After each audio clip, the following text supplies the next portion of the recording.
Welcome to this evening's lecture. Before I start the lecture, I'd like to give you a little piece of homework. It's voluntary, of course, and it's just a suggestion, and maybe you'll do it anyhow.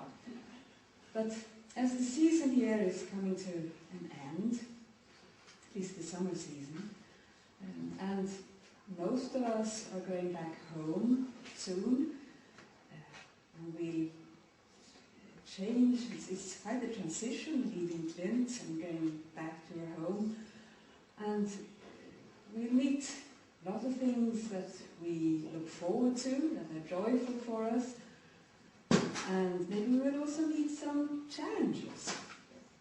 Maybe there'll be lots of work waiting for us. We've been away for a long time. Or maybe the house that has been left alone for a long time has broken down in some way we didn't expect and needs care. Or maybe there'll be some illness in somebody around us that we have to take care of. Or our boss will be difficult and giving us more work than we expect. There can be all kinds of things that might be stressful. You might experience it stressful. And as you will be travelling home, you'll probably all be memories from the lectures, from discussions in the study groups and talks in terrassen, or somewhere here where you just met somebody and came into a deep discussion about something, or as you were walking along the coastline and had some insights about life or about yourself. All those memories will be sort of passing through your mind then, I guess. And so the little task is to think of what of these all experiences that you've had will be most helpful for you in these challenging situations that might be waiting. What can you sort of hold on to? What would you like to remind yourself of over and over again? Maybe of course it's the whole world picture, but maybe in just your particular situation right now, there might be certain parts of the world picture that will be more helpful than others. So that's a little tips from me.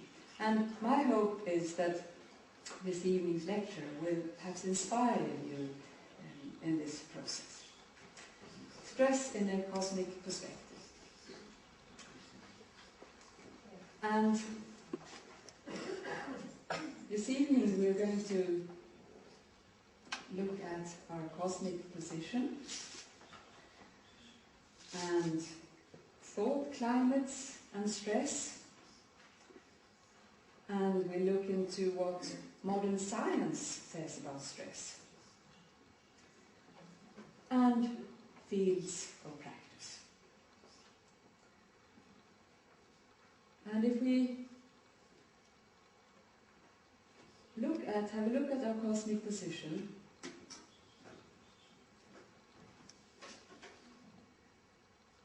by this time, I guess that even the newcomers for this season are familiar with the spiral cycle. That is the journey or the pathway of our journey through eternity, and the necessity of the principle of contrast to enable us to experience anything, really, and that the difficulties and wars and sufferings and disease that we see in the world around us today and close to us and in ourselves is part of the manifestation of this dark contrast that enables us to experience life eternally. And at the moment we are in the midst of the greatest transition in this spiral cycle, namely coming from the animal kingdom and being transformed to be able to go into the true human kingdom. And this is the 108-degree change of direction and course in relation to our moral conduct, where we go from being totally self-centered and egoistic and only caring about ourselves, to when the transition is fulfilled to become totally concerned about our neighbour, including our microbeings and macrobeings.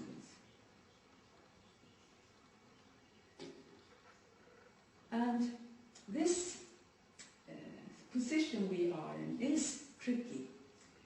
As we are both animal and humane, or human, we have a swing consciousness, a double or split consciousness. And we're all familiar with that. And we can recognize how we have tendency to think of ourselves in the first place.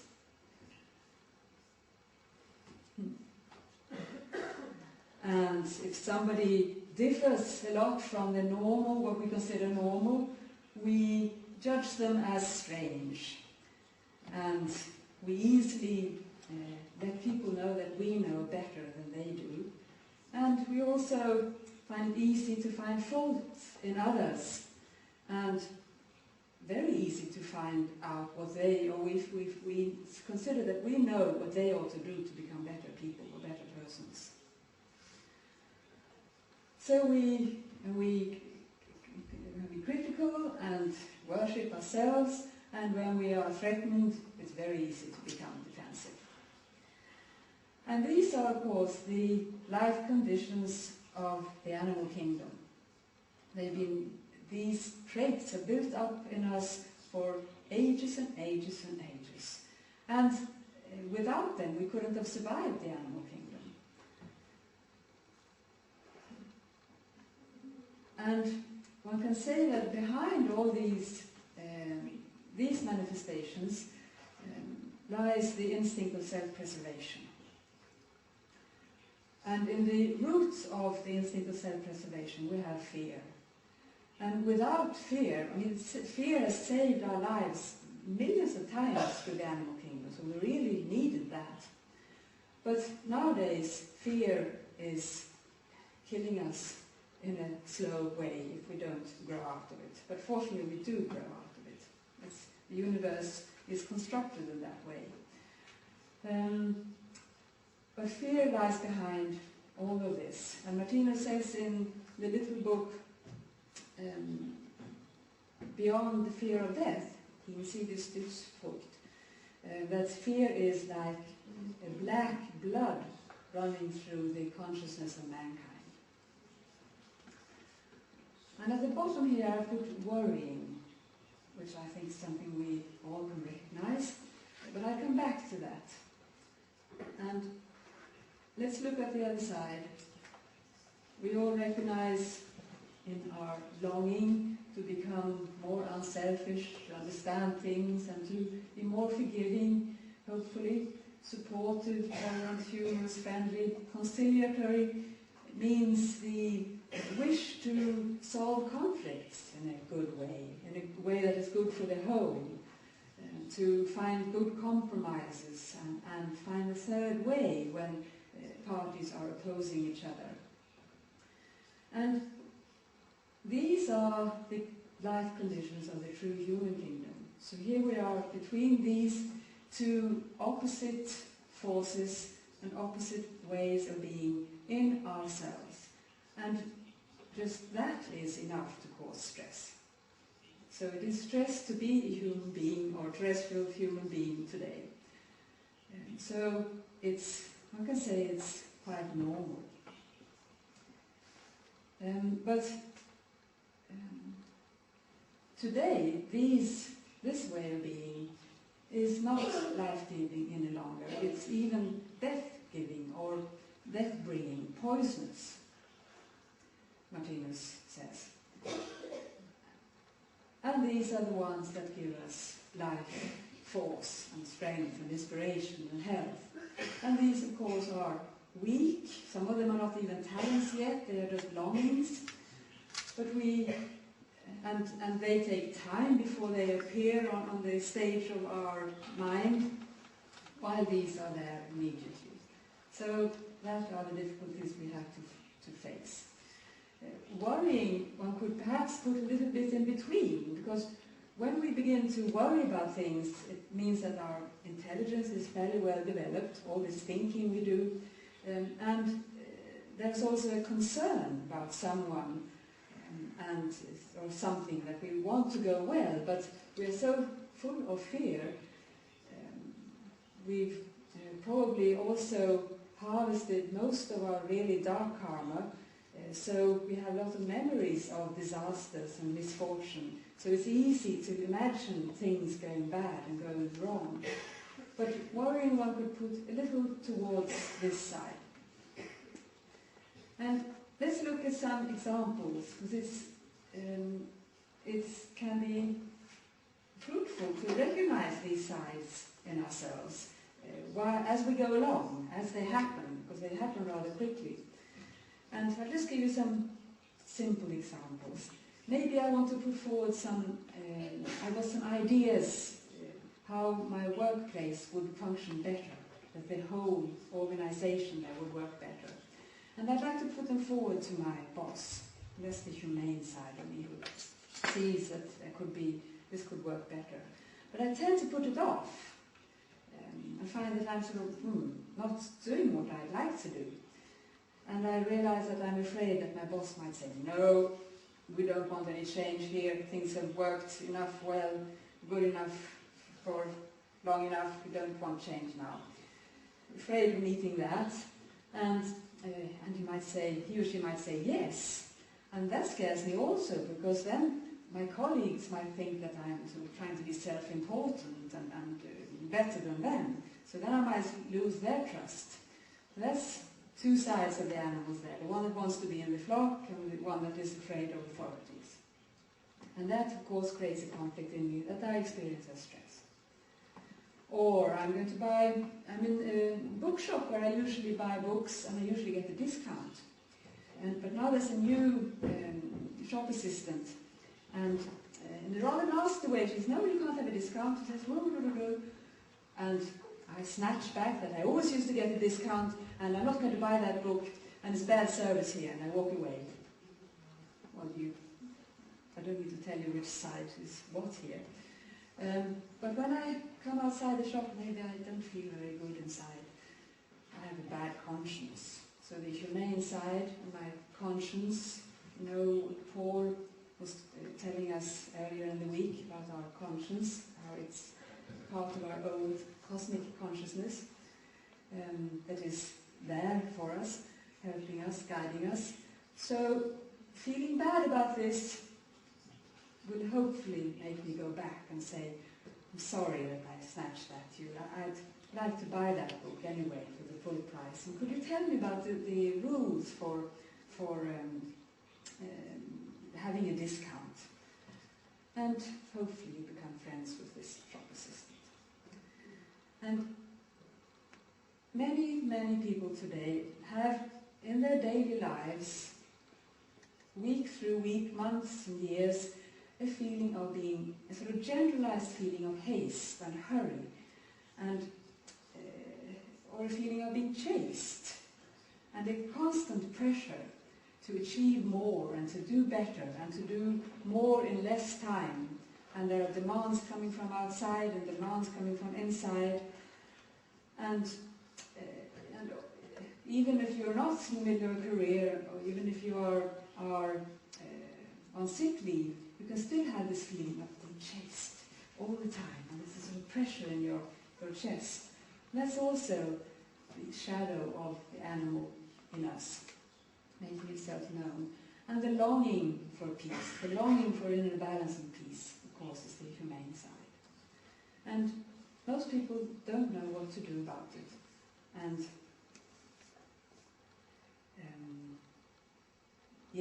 they don't feel well, and their bodies they become sick eventually. But let's look at the basic energies in relation to these four climates.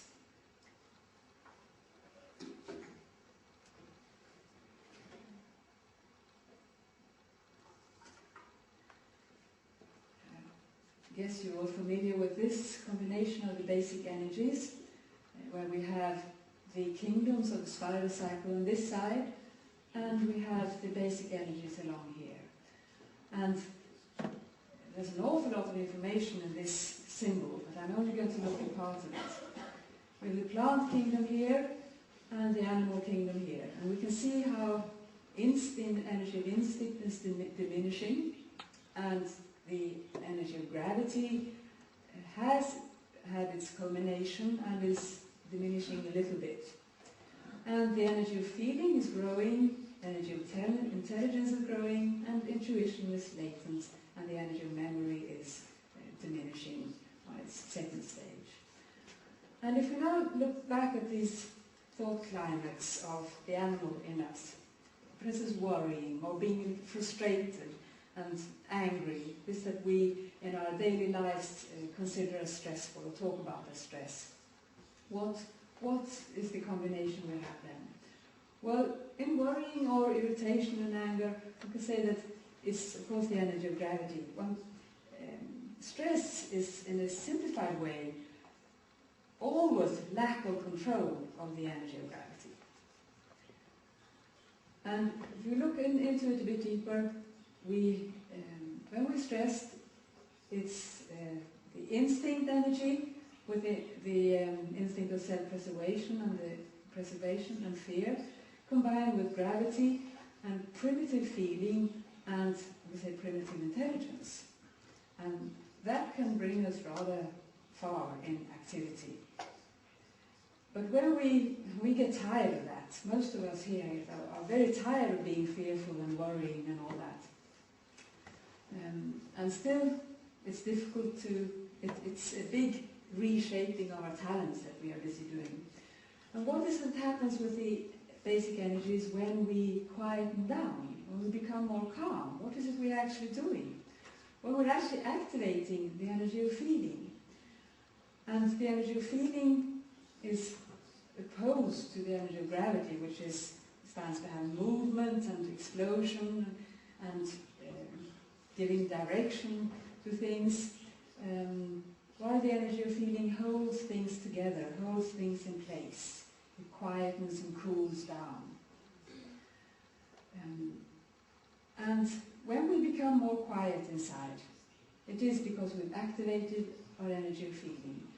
And that quietens down the fear, the instinct, and the energy of gravity is held in place, which makes our humane sides come forward and come onto our stage in our mind, and we begin to have more compassion, and we begin to think differently. We become more creative. We have different kinds of thoughts. We have thoughts that are concerned about how to solve this for the good, for the whole. And we've actually raised ourselves from animals to becoming more humane. And that we have to do often, every day. And when we become really calm and quiet and reach a balance between feeling and intelligence, that's a very, very nice feeling. You all tried that. And this trust that comes then is the energy of intuition making itself known. It's not clear intuition, because that we don't have until we're cosmic conscious, but it's present there. And when the energy of feeling and intelligence are in a good balance, then the energy of intuition can come through. So there's a lot to win by becoming quiet.